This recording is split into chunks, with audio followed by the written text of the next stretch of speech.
Hello, it's Cruacon Keith here, and welcome back to my channel. Today I'm going to talk about Star Wars The Last Jedi, because I've just been to see it. Let's take a look.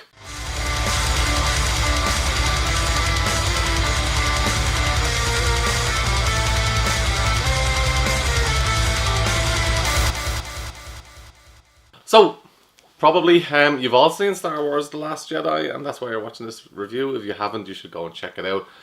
I still don't know what I think of it, whether I liked it or hated it. Loved it, despised it. It's really a hard one to say. I thought The Force Awakens was good. It was, well, brilliant actually. I know it was a reboot and they were just going over the same kind of story they did in the original Star Wars Episode 4. The prequel trilogy I've no time for at all.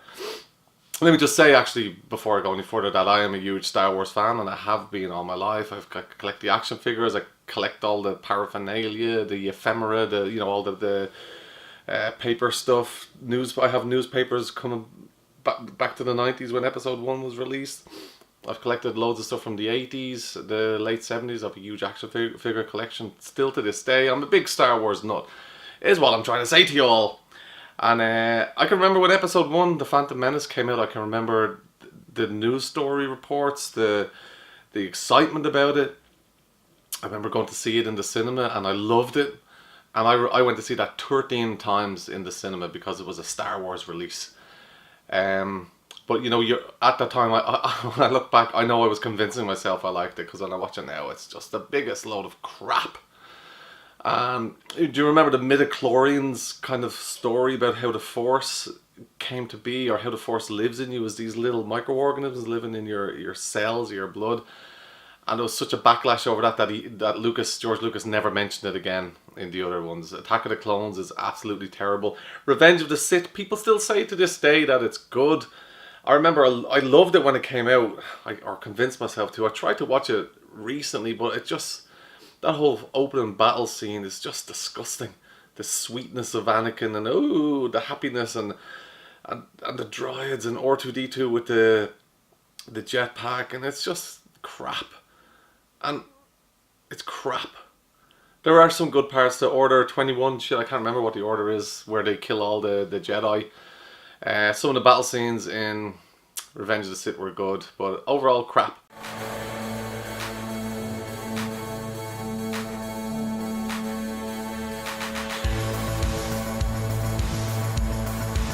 I did like The Force Awakens. It was such a good return to form. And this one now, The Last Jedi, I was excited by the trailer, so I've gone to see it now. I don't know if I said it because I'm riffing here, there's going to be a ton of spoilers in this, so yeah, I did say that. It's flashing back now.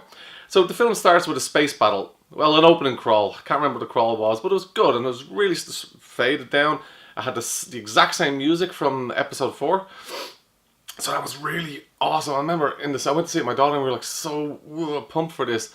Space battle takes place, and it was ridiculous. Now everyone's going to say, no, it was amazing, but come on, it was ridiculous. Poe Dameron is there on his own in a spaceship. He conducts what is essentially a phone call with General Hux, and it was just a comedy, slapstick comedy scene. Now I laughed in the cinema. He's gone on about, I'm holding for Hux, and Hux is doing that typical evil Empire kind of, you will fail, all that kind of stuff, and then Poe goes, yeah, still holding for Hux. It was so bad. And then Hux flies around the dreadnought, or Poe flies around the dreadnought, and he's destroying all the cannons on his own, one ship. No, that's an insult to everyone's intelligence. It just wouldn't happen. And then like 50 million TIE fighters launch, like hundreds of them launch, and not one of them can take him down. Oh, he's the greatest pilot in the galaxy. Okay, 3 TIE fighters would take him down if he's the greatest pilot in the galaxy. Maybe 6, I don't know. It annoyed me. And that was the opening battle scene. I mean, it looked great. There was a really nice scene with Rose's sister, Rose, the new character, where there was one bomber left and they're trying to destroy the dreadnought, and she gets the bombs to deploy. She was having some trouble. But essentially Poe got everybody killed and ruined everything for everybody. And a very interesting story that they did, which I thought was good.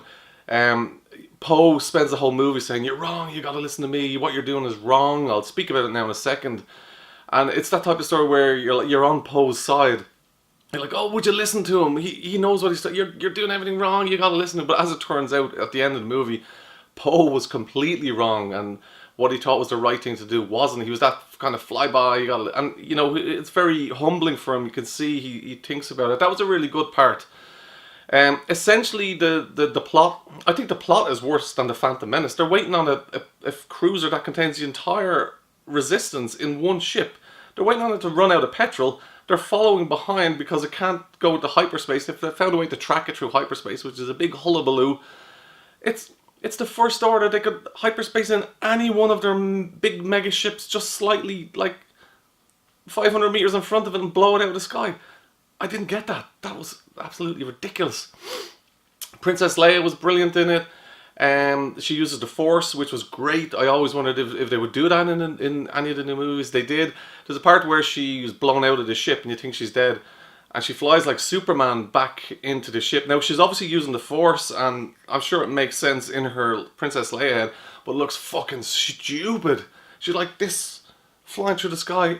Oh my god, that got a laugh out of the cinema. It looked horrendous. Mark Hamill was brilliant playing Luke Skywalker, and I've seen some of the interviews he's been doing where he wasn't happy with the direction that his character took, and he says Luke would never be like this. A Jedi doesn't become a hermit on a island in the middle of nowhere. I mean, well, that's not true, Mark Hamill. Have you watched any Star Wars films? Yoda, Obi-Wan Kenobi, both ended up as hermits in the middle of nowhere. Exactly the same. Like, Luke Skywalker isn't doing anything that any of the previous Jedis, and he's more reason probably to do it. No, he hasn't. No, Yoda had every reason, because his whole world as he knew it failed. But still, the story goes that Luke was training Kylo Ren on Skellig Michael. Skellig Michael is the island from here in Ireland. You should go check it out. The huts, the weird little huts, they're actually real huts that are on that island from monastic settlements like 1,000 years ago or something. So I reckon that's going to be a big tourist place now in Ireland, because that got a lot of screen time in the movie. And the Porgs are based on the indigenous birds called puffins that live on that island. I was reading today, Ryan Johnson, the idiot, if I could just give him a smack, like, what are you doing to her? I mean, Ryan Johnson seen all these puffin birds, and there's a guy from the Irish Wildlife Council says you can't move them. If they're in your shot, you just have to deal with it. So he dealt with it. He kind of CGI'd them all into these porgs, and that's where porgs came from.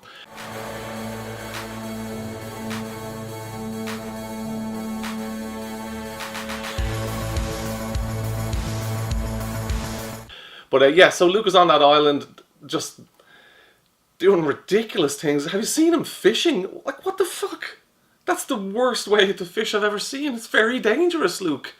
And then he was milking this big fucking booby creature. Oh, that was stupid. Oh god, that looked ridiculous. Anyway, so Rey comes to the island. Oh, another thing. When Rey handed the lightsaber, I knew they're gonna, because there's so much comedy up to this point, I said, they're making this such a big dramatic moment, he's gonna throw it away. And he threw it over his shoulders. That was stupid. Gotta laugh, you know. George Lucas got a lot of laughs, didn't he, with the stamping and the poopy, the Jar Jar Binks. He got a lot of trouble for it. So yeah, Luke's on the island, he starts training Rey, and even there he's making jokes, but you know, they were okay. And then one of the most amazing parts of the movie for me, I like looked away for a second, somebody was talking behind me, and I'm like, is that Yoda's head? And Yoda was there, and thank God nobody spoiled that for me. That was amazing. I got goosebumps. I was almost tearing up watching it. And Yoda, it was a good scene, but Yoda pretty much contradicts every single thing that he taught Luke. You're going to destroy the books. Yeah, Luke, have you ever read the books? He completely dismisses these ancient texts that we're told are very important. But it was still really good, and he looked great. It was a puppet, as far as I know, it was a puppet that they used. And it was like the Return of the Jedi Yoda just before he died. It's like, hey, I'm a Force ghost, Luke, yeah. Snoke was a fucking, just ridiculous. He just stayed in a room for the entire movie, and he died. I mean, hopefully he'll come back, and I was hoping there'd be some story or some backstory, but no, we don't know anything about him. The fight with Rey and Kylo Ren, I guess those Red Guards, can't remember the name, was amazing. Looked really, really good. The way Kylo Ren and Rey were kind of Skype calling each other was brilliant. I like that. I think Adam Driver is a brilliant actor. I love the way he portrays Kylo Ren as just this spoiled, petulant little prick. But he does it really well, you know. He's very believable. And that moment where he kills Snoke, and you think, oh, what the fuck? Sure, he can never go back. He's killed Han Solo. They can never take him back. But no, he wants to rule the Empire with Rey at his side. That was really, really good. Then towards the end, when Luke appeared, I just bought it. I didn't even notice I watched it in 3D. I bought fucking tickets for the 3D showing accidentally, so I'm watching anything with fucking dark sunglasses. And anytime anything comes up, I'm gonna ride because I can't. The 3D doesn't work for me. But when Luke appeared to Leia, I just accepted he's there. I didn't notice this short beard, is what I was trying to say. So that was emotional when they met, and oh, it was amazing. That scene with the AT-ATs, or whatever they're called now, the angry AT-ATs, was fantastic. The whole lightsaber, the fight with him and Kylo Ren. But as it turned out, he was force projecting himself somehow. It's like Ryan's just making stuff up as he goes along. It's like, I'll force make everything that I don't like disappear. You don't even need to do in episode 9. You've just ended the movie. But it was ridiculous. Oh no, it was a great scene. So it turns out Luke is actually back on the island. He hasn't appeared where the rebels are. And he's exhausted. Jeez, he's very, very tired. And just like in Revenge of the Sith, Padme, he gives up the will to live, or whatever the fuck. He just randomly dies.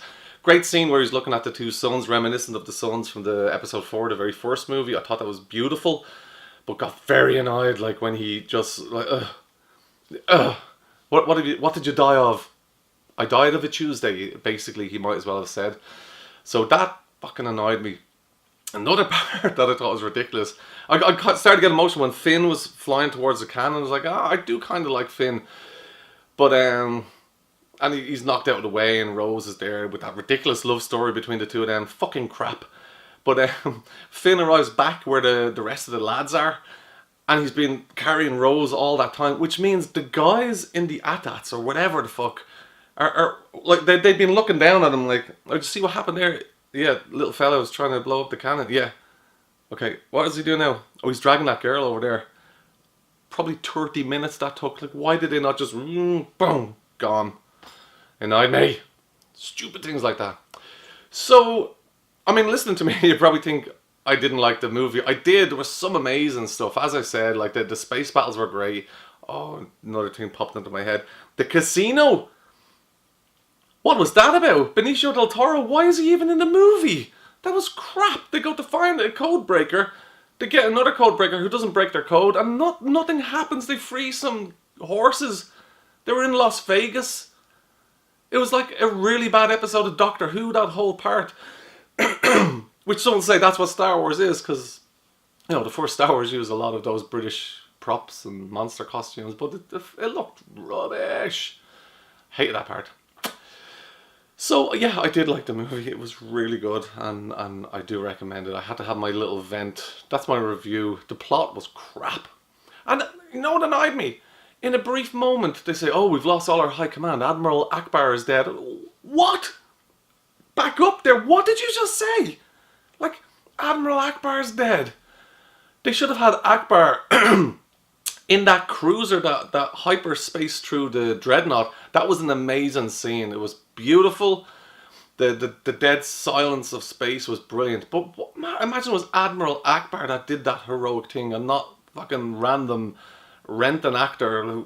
Was it your one out with Jurassic Park? I thought that when I was watching it. So that's The Last Jedi. Very good film. It's going to do fantastic for the Irish tourism industry. Leave a like and subscribe. See you on the next video.